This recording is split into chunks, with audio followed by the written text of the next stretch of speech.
ಇದಾದ್ಮೇಲೆ ಸತ್ಯನಾರಾಯಣ ವ್ರತ ಮಾಡಿದ್ರೆ, ಸತ್ಯನಾರಾಯಣ ವ್ರತ ಅಂತಂದ್ರೆ ಬರೀ ಪೂಜೆ ಮಾಡೋದಲ್ಲ, ಸತ್ಯವ್ರತ ಮಾಡಬೇಕು.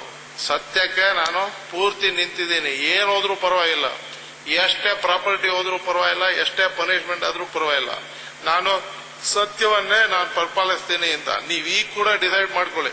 ಈಗ ಏನೇ ಆಗಿರ್ಲಿ, ನಾನು ಇವತ್ತಿಂದ ಸತ್ಯದಲ್ಲೇ ಇರ್ತೀನಿ. ನನ್ನ ತಲೆ ಏನು ನನ್ನ ಪ್ರಾಣ ಹೋದ್ರೂ ಪರವಾಗಿಲ್ಲ, ಸತ್ಯದಲ್ಲೇ ಇರ್ತೀನಿ ಅಂತ ನೀವು ಯಾರು ಡಿಸೈಡ್ ಮಾಡ್ಕೊಂತೀರೋ ಅವರು ಸತ್ಯನಾರಾಯಣ ವ್ರತವನ್ನ ಶುರು ಮಾಡಿದಾಗೆ ಲೆಕ್ಕ.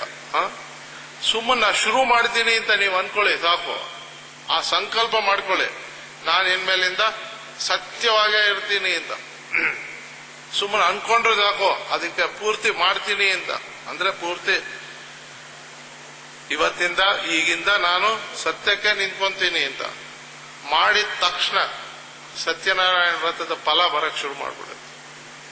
ನೀವೇನ್ ಅನ್ಕೊಂತೀರೋ ಅದೆಲ್ಲ ಆಗಕ್ ಶುರು ಮಾಡ್ಬಿಡುತ್ತೆ. ಇದು ಸತ್ಯನಾರಾಯಣ ವ್ರತ. ಇದು ಎಲ್ಲದಕ್ಕಿಂತ ಶ್ರೇಷ್ಠವಾಗಿರುವಂತಹ ವ್ರತ. ಏನಿಲ್ಲ, ಇದು ಏನೋ ಸತ್ಯವಾಗಿರೋದು ಅಷ್ಟೇ. ಬೇಕು ಅಂತ ತನ್ನ ಅಹಂಕಾರವನ್ನ ಚೆನ್ನಾಗಿ ಇಟ್ಕೊಳ್ಳೋದಕ್ಕೆ ಪಕ್ಕದವ್ರಿಗೆ ಏನೇನೋ ಸುಳ್ಳುಗಳು ಹೇಳೋದು, ನಾಟಕ ಮಾಡೋದು, ಇದೆಲ್ಲ ಬಿಟ್ಟು